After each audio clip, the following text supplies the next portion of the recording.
No complaints. The weather was better than I thought it would be tonight, better than I think anybody thought it was going to be tonight. It poured rain all morning, all afternoon. It was really windy.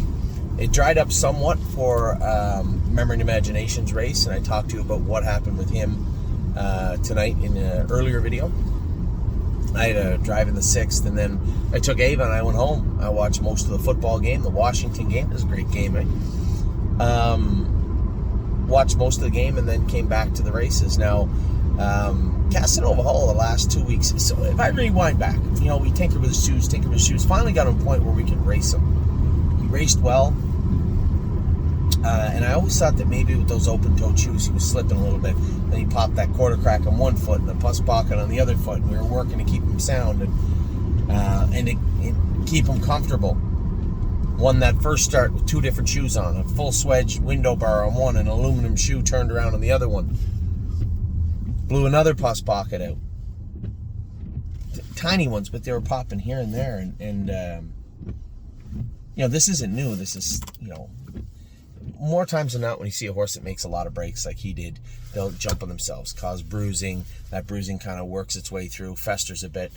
This is a long process, so I wouldn't say that much of what we see going on right now started when we got him. It could be wrong, and regardless, it doesn't matter where it started and when it started. They were here. We were dealing with them. He won his first start with the 2 different shoes on. Then he won his second start, or he was his second start with, I had it pulled up here, second beat a neck with 2 different bar shoes on. Then he comes out last week, same bar shoes that were different on, wins again. Comes out tonight, same 2 different bar shoes on again. Now the last 4 starts, that quarter crack is bled. And every week it was a little less, and every week it was a little better, and every week Lauren continued to work hard on it. And then finally, race him tonight. I warm him up, he's sharp. Score him down, he's sharp. I almost let his hobbles out.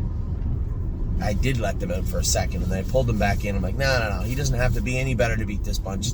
Don't go looking for trouble. And truthfully speaking, he did make a couple of quick breaks off the gate going into the first turn. He did. And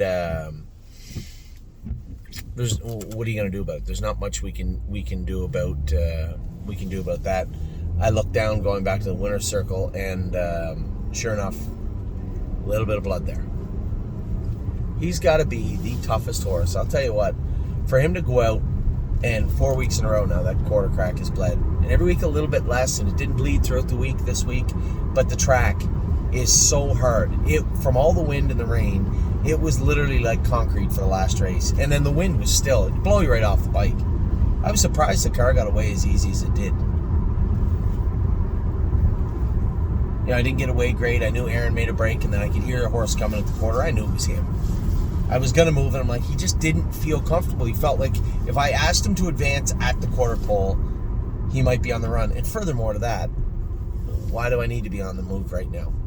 The only horse I really have to worry about made a break, and that's him coming right now. He's going to be out the rest of the way. If he's as good as he was last week, and the week before, or any point in the last little while, he's going to win. I just got to get him out and get him moving comfortably as I can. And he wasn't super comfortable tonight. Got him 3 wide down the backstretch, getting into the last turn. He was trotting the turns really good. The straightaways not so good. Oddly enough, left front foot's the one with the quarter crack.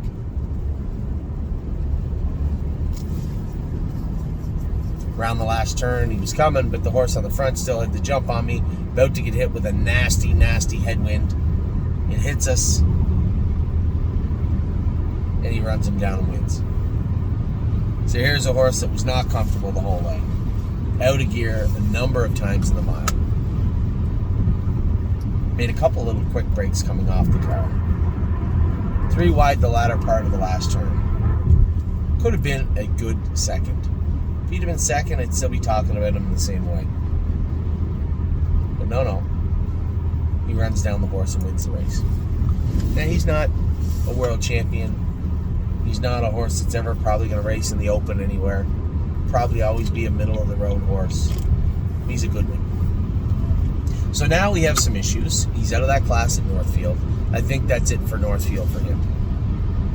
from my point of view, first thing we got to do is heal that foot up. Can't keep going to the well and asking him to compete on sore feet. So we got to clean that quarter crack up. After that, I believe we have 3 options. First one would be the Nominals at 10 condition claimer at Dayton, which will be soon Miami Valley. No cakewalk.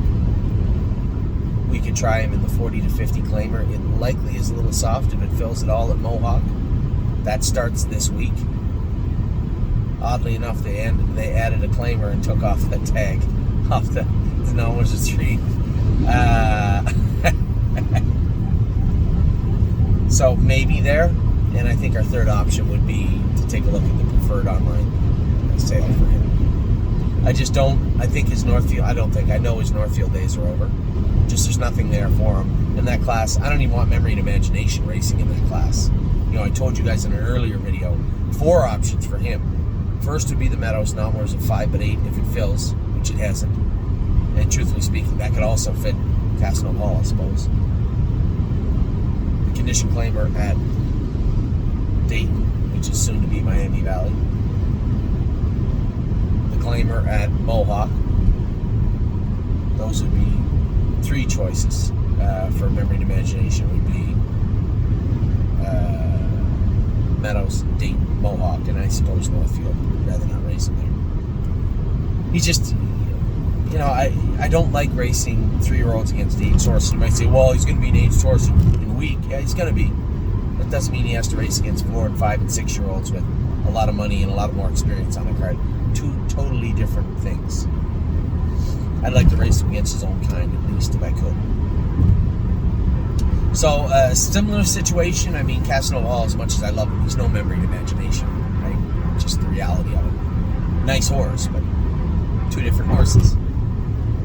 So I think our options with him are Dayton, Mohawk, or preferred. Those are our 3 options for him. So, take nothing away from the horse. Raced a hell of a race tonight. Showed an incredible amount of heart. Again, this is 4 weeks in a row. This has been a quarter crack issue, and he just seems to overcome it on sheer will. So, no faulting this animal. I can assure you of that. Not for me. We'll see what Jason thinks, but first things first, we got to clean that quarter crack up. If we want to try him to start in either track, then fine, we can do that. And one or both may lead to the third option, which is preferred anyway. But nevertheless, he certainly did what we needed him to do and more. Blew through the classes at Northfield pretty good. Had a good run. And let's see if we can keep it going. If not, so be it. But that will be up to the racing gods, as they say. So with that, I'll let you go. Not a bad night. We might have been 6th with memory and imagination, but it didn't take long to figure out why. He'll be entering the Lasix program right away. Didn't bleed a lot, but bled a little bit, and I just can't think of any reason not to put him on Lasix.